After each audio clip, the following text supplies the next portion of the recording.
कुणी आपली स्तुती केली तर आपण फुगून जातो आणि कुणी निंदा केली तर एकदम फुस होऊन जातो. आणि असं जर होत असेल तर तुम्ही ज्ञानामध्ये पक्के झालेले नाहीयेत. तर गुरुदेव तर म्हणतात तुम्ही आत्मज्ञानी नाहीचे. आत्मज्ञानी कोण आहे? की ज्याला बाहेरच्या ह्या सगळ्या परिस्थितीचा किंवा वस्तूचा त्याच्यावर काही फरक पडत नाही. तो आत्मज्ञानी आहे.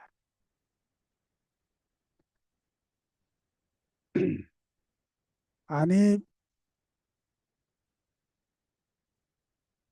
हे आत्मज्ञान प्राप्त होण्यासाठी आपल्याला कुणाची गरज आहे? तर ती गुरुची गरज आहे.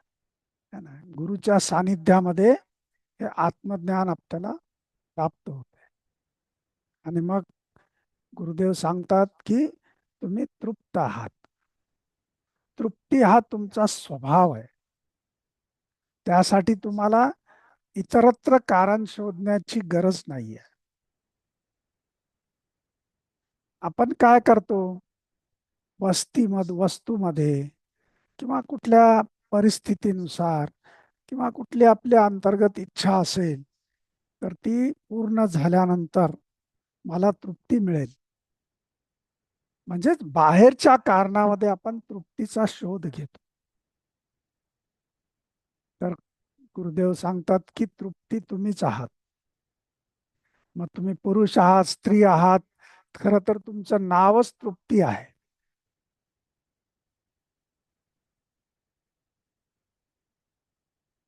आणि हे जेव्हा आपल्याला ज्ञान होईल तेव्हा आपल्याला आपलं मन हे दृष्टामध्ये स्थित होईल. आणि जेव्हा आपण दृष्टामध्ये स्थित होतो त्यावेळेस आपल्या आजूबाजूच्या परिस्थितीचा, आजूबाजूच्या माणसांचा आणि आजूबाजूला जे कोणी असतील आपल्या, त्यांच्या कुठल्याही भावनांचा फरक आपल्यावर पडणार नाही. आपण कसे भावनेमध्ये जगायला लागतो. आणि जेव्हा आपण भावनेमध्ये जगायला लागतो तर त्यावेळेस आपण दृश्यामध्ये अडकून पडलेलो असतो. मग कोणी काय म्हणलं की त्याचा परिणाम आपल्यावर होतो. कोणी चांगलं म्हणलं, कोणी वाईट म्हणलं, त्याचा पण परिणाम आपल्यावर होतो. आजूबाजूचे लोक जशा पद्धतीनं वर्तन करतात आपण पण त्याला फॉलो करण्याचा प्रयत्न करायला लागतो. तर त्यासाठी ज्ञानी बना. आणि ज्ञानी होण्यासाठी काय करायचं? तर योग करा. दुसरं सांगितलंय सेवा करा. आणि सेवा ही कशासाठी करायची? तर आपण काय करतो? सुखाची अपेक्षा करतो, मागणी करतो. आपण सुख पाहिजे, सुख पाहिजे, सुख पाहिजे. आणि जे सुखाची मागणी करतात त्यांना सुख कधी मिळत नाही. पण जेव्हा आपण आपल्याजवळ आहे ते देण्याचं जेव्हा आपण करायला लागतो तेव्हा सगळे सुख, सगळ्या जे जे आपल्या इच्छा आहेत ते आपोआप तृप्त व्हायला लागतात आणि ते आपल्याजवळ चालून येतात. त्यासाठी देण्याचा विचार कर. आणि जेव्हा आपण सेवा करतो तर सेवामध्ये काय आहे? आपण आपल्याजवळ जे आहे ते देतो आपण. म्हणजेच सेवा आहे. आणि सेवा म्हणजे असं नाही आहे की मला जसं वाटलं त्याप्रमाणे मी काही कार्य केलं, ती सेवा नाही आहे. तर ज्याच्याविषयी आपण सेवा करतो त्याला तीच गरज आहे. म्हणजेच समाजाची सेवा करत असताना समाजाची जी गरज आहे त्या गरजेनुसार जे कार्य आपण करतो त्याला आपण सेवा असतो. आणि त्याच्यामध्ये भाव कोणता आहे? देण्याचा भाव आहे. है की नाही? काय मिळवण्याचा भाव नाही आहे. देण्याचा भाव जेव्हा असेल तेव्हा ती काय आहे? सेवा आहे. आणि हे तुम्ही पक्क जाणून घ्या की तुम्ही तृप्त आहात.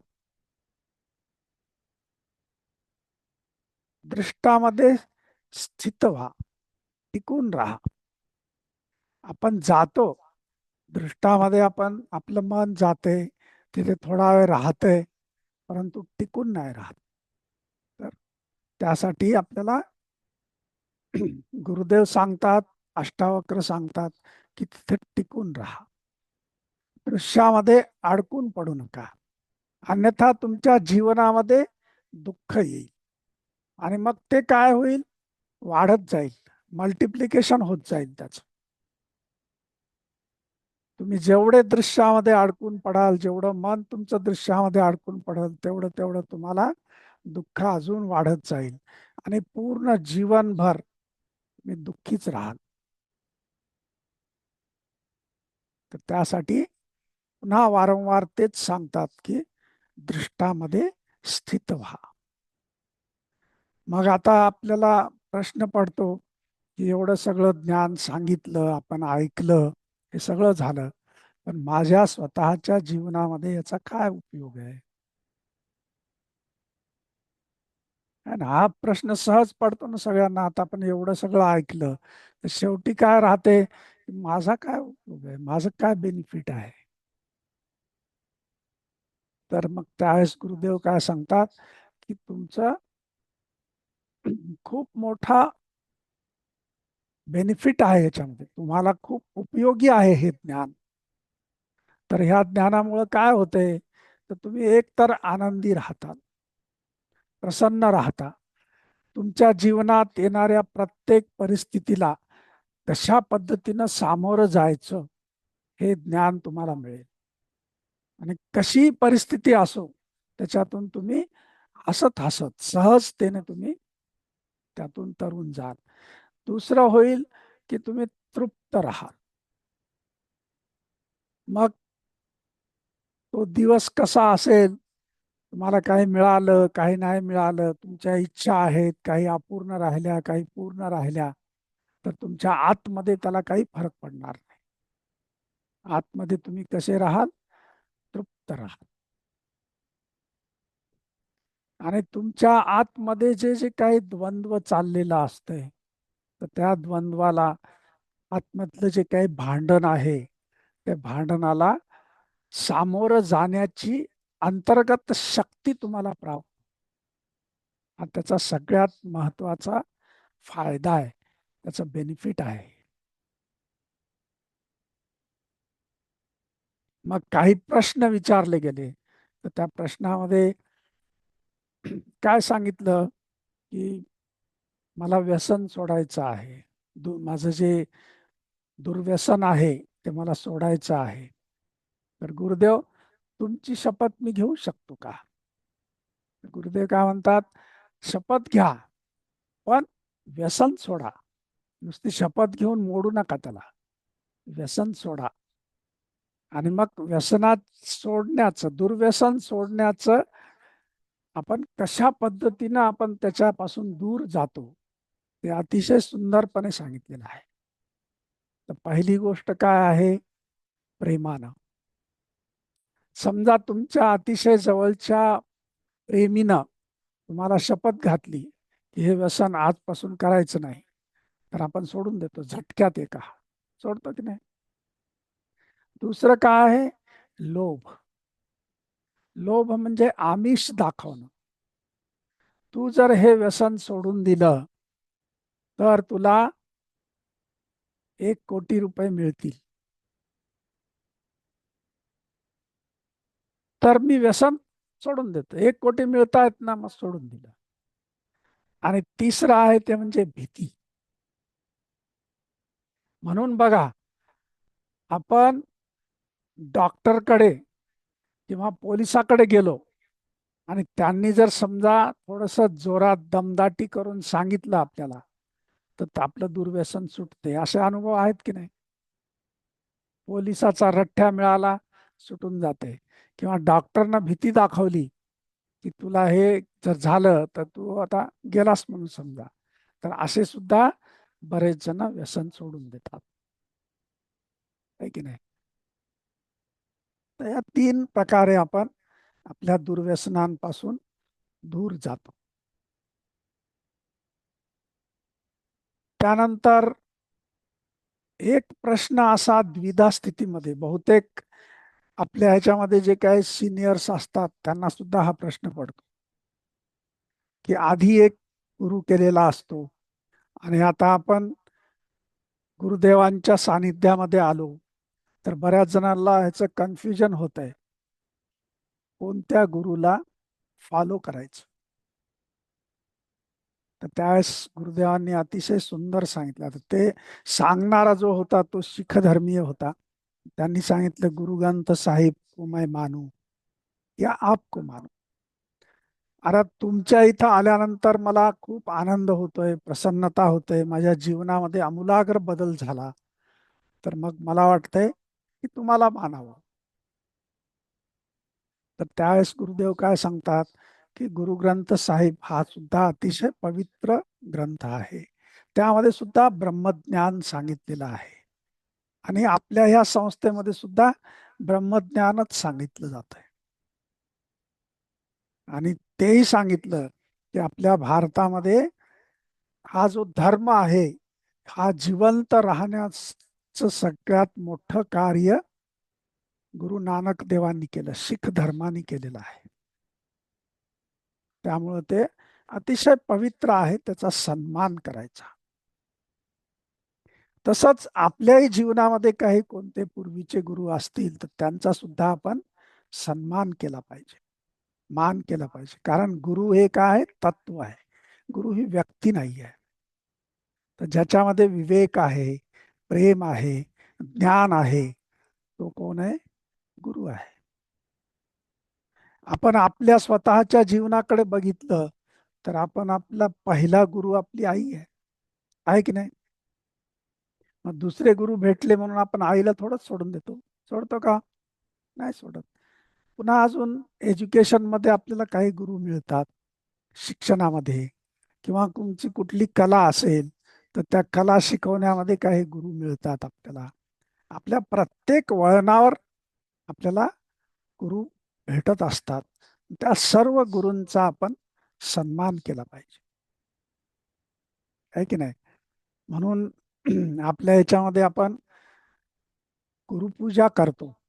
तर गुरुपूजेमध्ये आपण काय करतो, की जेवढे काही सगळे गुरु आहेत ज्याला आपण मानतो, त्या गुरूंच्या पूजा आपण करतो, त्यांच्या चरणांची पूजा करतोय हा भाव आपण घेतो. आणि मग ते गुरुपूजेचे मंत्र आहेत त्या मंत्रांचं स्नान करतो.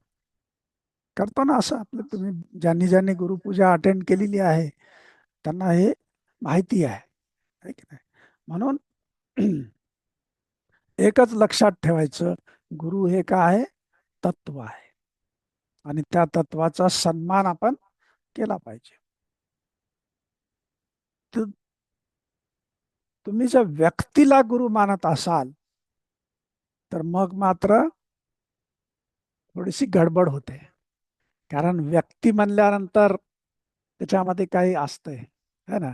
5 प्रकारचे क्लेश आपल्याला सांगितलेले आहेत, है की नाही? कोणकोणते आहेत? अविद्या, अस्मिता, राग, द्वेष आणि अभिनिवेश. तर मग त्या गुरुमध्ये तुम्ही ते जर हे 5 शोधत राहिलात तर ते जे तत्व आहे, त्यांनी सांगितलेलं ज्ञान आहे, त्या ज्ञानाकडले आपण दुर्लक्ष करतो आणि ह्याच गोष्टीमध्ये आणि मग तेव्हाच आपल्याला हा संभ्रम निर्माण होतो, हा प्रश्न निर्माण होतो. म्हणून गुरु काय आहे? एक तत्व आहे आणि ते तत्व आपल्याला मार्गदर्शन करत आहे, जे सत्याचं ज्ञान देतो. सत्य काय आहे आणि असत्य काय आहे याचं ज्ञान देतो, त्याला आपण सद्गुरू असं म्हणतो, आहे की नाही? सद्गुरू कोण आहेत? सत्याचं ज्ञान, सत्याची ओळख करून देणं, सत्याचा अनुभूती देणं, हे जो करतो तो सद्गुरू आहे ना?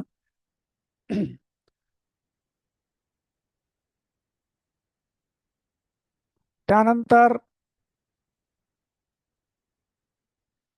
एक प्रश्न मोठा गंमतशीर विचारला गेला, की आश्रमचा नियम आहे, आर्ट ऑफ लिव्हिंगच्या आश्रमचा नियम काय आहे, की तुमचं जे काय दुःख आहे, तुम्हाला जे जे काही नको आहे, है ना, तुमच्या जीवनात जे नको आहे ते सगळं इथे सोडून जायचं.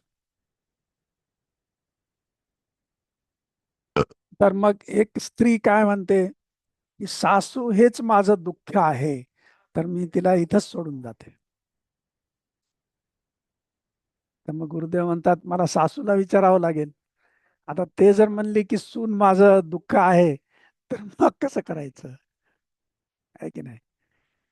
तर तिथे खूप छान आपल्याला सांसारिक ह्याच्यामधलं आपल्याला खूप छान ज्ञान गुरुदेवांनी अतिशय सहजतेनं सांगितलं. काय सांगितलं? की आपल्या आई बरोबर सुद्धा आपले भांडण होतात, होतात की नाही?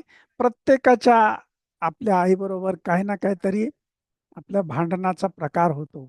पण आईनं जे काही भांडण केलेलं आहे, जे काय बोललेलं आहे, ते आपल्या मनाला नाही लागत. पण इतर व्यक्तीनं जेव्हा हे असं केलेलं असेल, तेव्हा ते मनाला लागतंय. का लागतंय? कारण त्याला आपण आपलं समजलं नाही, है की नाही? आपलं जेव्हा समजतो आपण, त्यावेळेस ते लागत नाही. मग तसंच सासूला समजा, त्या आईसारखं समजा, है की नाही? आणि आईसारखं समजून मग तिच्यासोबत भांडण होत असेल, तर ते एक असे ते सुंदर सांगितलं, की दररोज नवीन विषयावर भांडायचं. आणि तुम्हाला प्रॅक्टिकली सांगतो, तुम्ही जेव्हा दररोज नवीन विषयावर भांडण करायला लागाल, तर तेव्हा ते विषय संपून जातील आणि भांडण पण मिटून जाईल. कारण दररोज नवीन नवीन काय शोधायचं हा सुद्धा प्रश्न येतो. म्हणून जुन्या गोष्टी काढून भांडायचं नाही.